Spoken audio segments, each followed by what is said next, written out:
All right, Mr. Matt, we're live again. Hey, cool. I didn't see it, but I guess we are. Hey, we're back at 3 o'clock too, or three Yeah, thirty. we're back on track. We're back on track. Nice. Gotta get some theme music. Oh, we're 2 minutes early. Oh Gotta get well, some Rocky music when we jump on these things. you got to get some music, and then I guess I got to get a neon light in the back of my thing, and you used to have a neon light. What happened to it?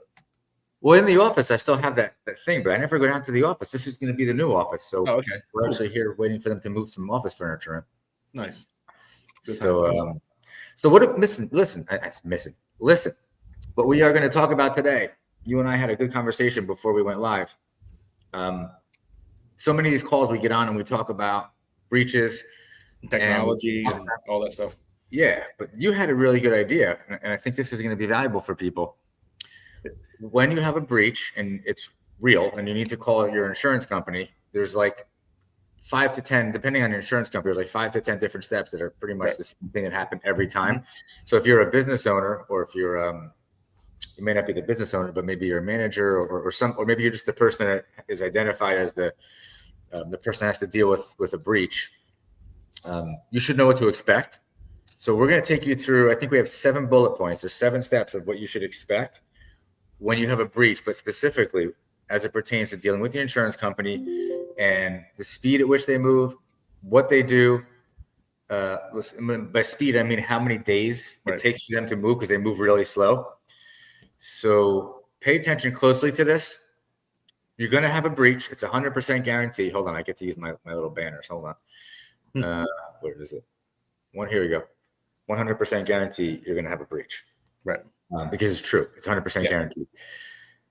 If it's a bad one and you don't have detection in place, you're not able to respond, you're not able to contain and remediate, and it really goes the distance, this is where this part of this conversation kicks in. So Matt, what's the first thing that's going to happen? The customer or the I mean, step number 1 is you got to call them or email or whatever the policy is for reporting a breach to your insurance company. You just got to let them know that you discovered a breach. If hopefully you have cyber insurance, everyone should have cyber insurance. Right. Your cyber insurance policy should have sent you either probably a 1-page PDF or just some form that basically tells you, in the event of a breach, here's what you do. A big tip: don't leave that on your computer. Print that out somewhere, because if you've been ransomware, you won't be able to get to it. Right.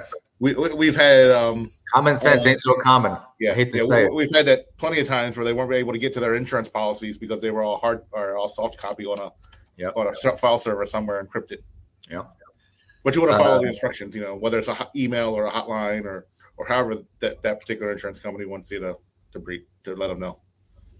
Now, most of the people that we deal with, actually all of them, that have had breaches recently, and we've had to call the insurance company, they knew exactly who to call. But you know who you're calling. Make sure you have their email address and their phone number. Yeah. And really, make sure everybody in your organization has it that could potentially need to be involved or need to make that phone call. I would think the policy information. Yeah, the biggest thing I always tell people too is, like, when you're talking to your insurance company or lawyers or law firms or whomever, a lot of times less is more. Stick to the facts. Don't try to make up things of like what you think happened or anything like that. Basically, the call should go like this: My name is Bob. I work for XYZ company. My systems look like they have ransomware on them. Yeah. And it happened at 9:02 this morning. Yeah, I mean they're going to have all the questions that they're going to have a lot of questions for you. So when you make that call, just be prepared that they're going to. Well, you might have this. I don't. What's the next point that you have? I don't want to jump ahead. I'm sorry. Review and follow your policy requirements. Okay, so that's not what I was going to say. So just make sure that you have internally everybody that's going to be involved in it on your end. When you make that call, one of the first things the insurance company is going to do is they're going to start a chain. They're going to start an email chain. They're going to bring a few other people in. They might bring in their own forensics firm. They're going to bring in a law firm. Right. So they're going to kick that call off on your end. Make sure that if you have, let's say you outsource your IT, you're going to want to have your managed IT service provider, your cybersecurity service provider. You're going to want to have everybody ready to go. And they're going to want to have their ducks in a row. What happened? What's the ransom they're asking for? What's the pathway that they gave us? Like, how are we communicating with them? We want to have all that ready. And 100% of the time, they're going to bring a law firm in, and that law firm's going to start an email thread. And that thread is basically to protect you and your company so that everything is privileged in that thread for further communications and or, if there's lawsuits or anything that happens forward.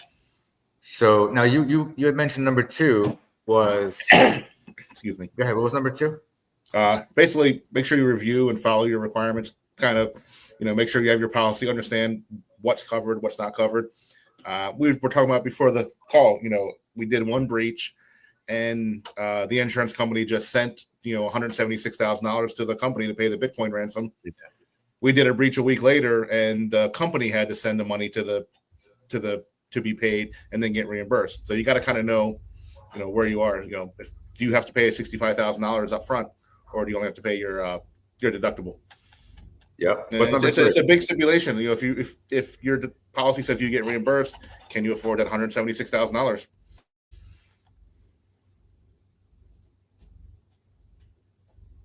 Sorry. Number three. What do you got?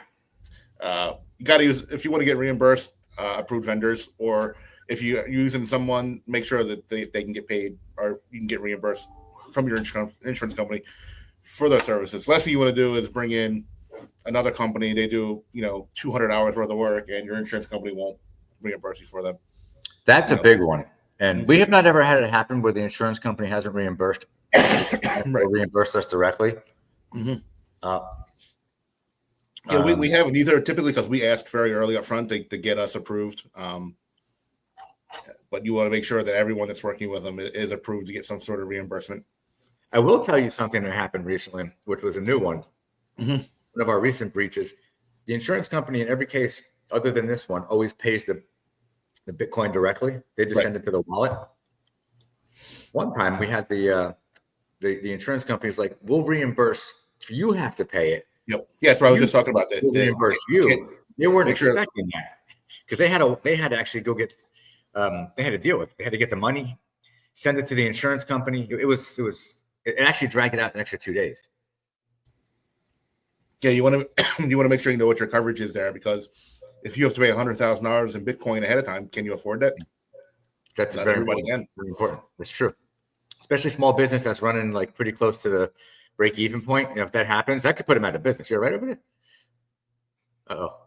Sorry, I gotta. Give me your location. I'm gonna dial somebody to come over check on you.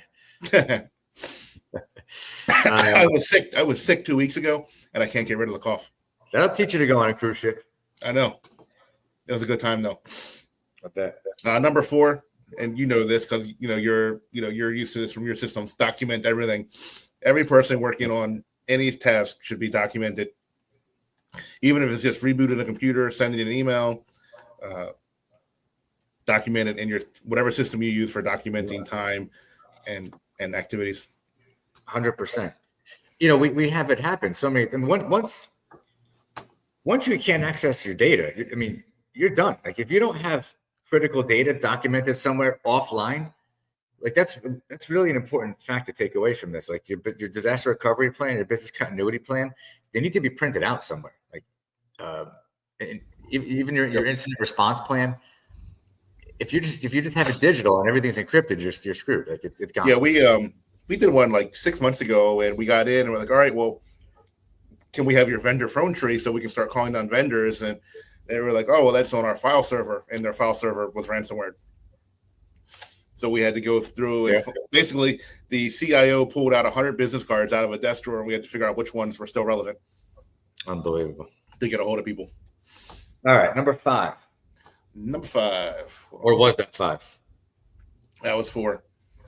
So I think one of the things that people don't know is when you're dealing with your insurance company, a lot of them have what they call breach coaches.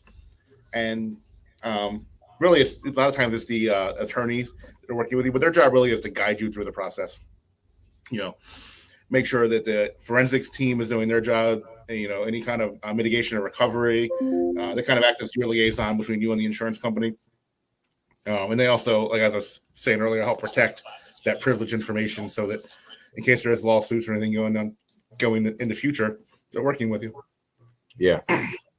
And one thing that happens that now you've already mentioned, we're calling the insurance company, they're calling the lawyers, calling a forensics firm they're probably going to bring in. One of the things that's happening while this is all going on, this has already gone on for days. By the time they sent out this email, they finally get all the information. They start, everybody's got to be copied and everybody's got to agree. It's a very long, drawn out, slow process. Your business is down the whole time. Right. And it's driving you nuts because one day goes by, 2 days goes by. You're like, just send them the money already. That's what people are really feeling. Yeah, one of the last ones that you and I did, I think you and I were doing most of the work because it was time was money, and we were, we were like, we negotiated the whole thing. We got them down from 125 down to like 65. Yeah, because they didn't get any data. They only got 125,000. We had them down to 65. We were done with negotiations by the time the insurance company and everybody else got on the phone after 2 days, and they're like, "Okay, we're ready to negotiate." And we're like, "Well, we just finished." Yeah, so we got on that initial phone call. And we were like, "Well, we got them to 65. We're not going to get them any lower, so we might as well, just pay it." So that sped things up. But in most cases, they don't have somebody like us. They could bring in somebody like us to actually work on their behalf, but.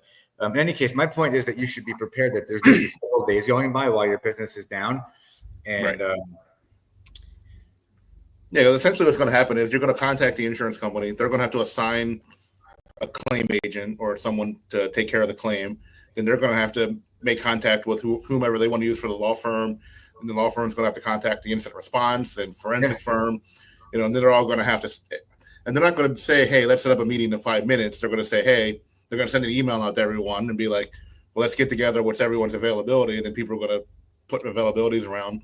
And it could be 12, 14, 16 hours. Yeah. So you might want to step in if this is happening to you, and you want to be respectful because you have all these people that are helping you, but you really need to, there needs to be some voice of like, "Come on, we got to speed this up." Right. Let's pick up the pace here. And that's a voice that the other Matt Rosenthal is good at. Matt Rosenthal will definitely tell people to speed up. I was on a call today with one of our clients. I was on the call because our support team just needed an extra voice, and there's a third party involved. And this has been going on for 2 weeks. They can't solve the problem. And this guy's on the phone going through all these. He's talking so slow, it's driving me nuts. And he's going through all the same troubleshooting steps again. I go, "Hold on." I go, "Didn't you guys already do this?"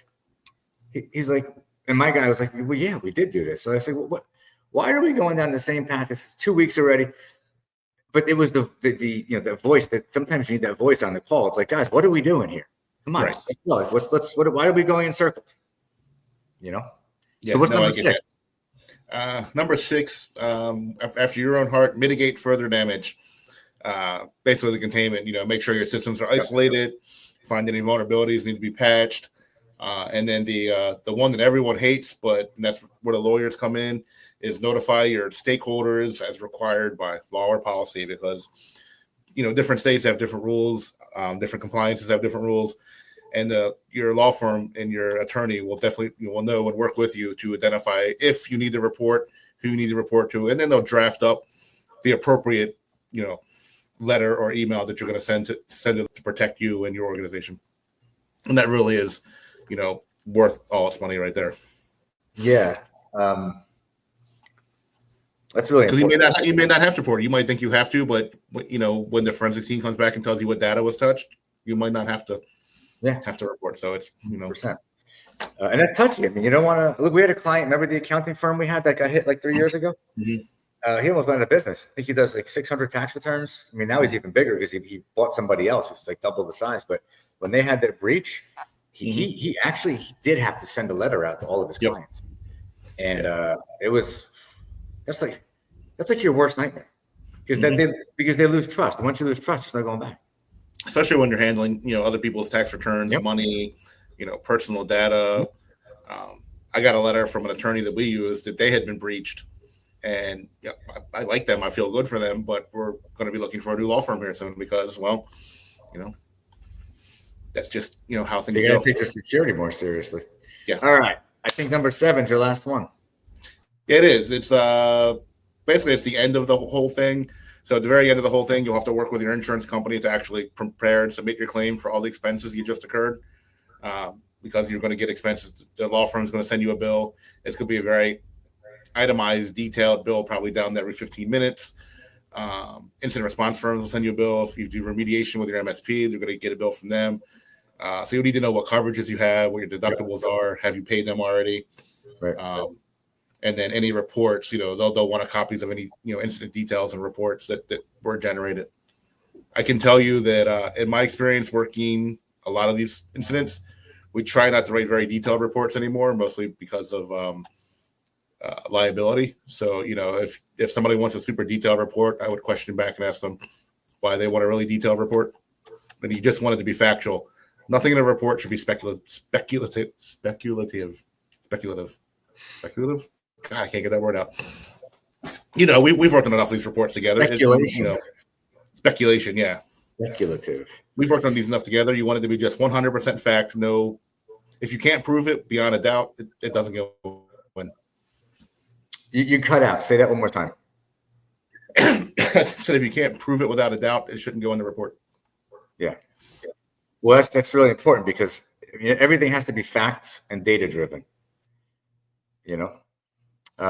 So that's Correct. what you can expect when you have a breach and you have to involve your insurance company. That's pretty much what happens, and it does take sometimes weeks.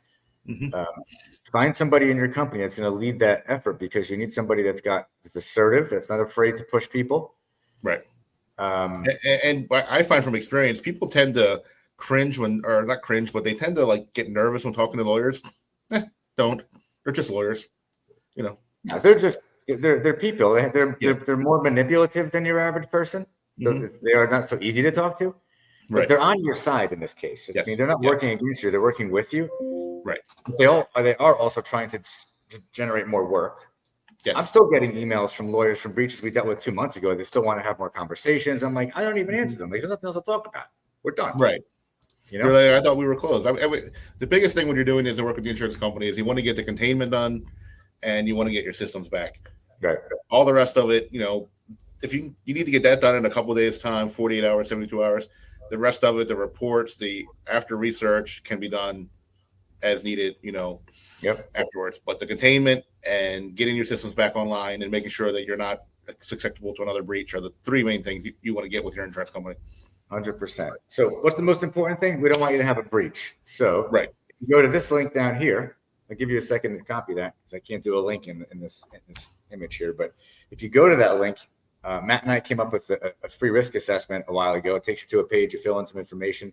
If you answer the questions honestly, it gives you a very good idea of where your gaps are, where you might need to have some improvement, or where you have some weak spots. Doesn't cost anything, and it actually tells you any area that you didn't answer with a strong answer. It'll tell you what to do. It actually gives you all the steps. And if you're interested, hopefully you got this down. If you're interested in having us help you, then you can go here, which is our phone number, and you can send an email here. And we're happy to do a free consultation with you, and we'll talk with you about what you're doing and what you should be doing. And the most important thing is that you're preventing.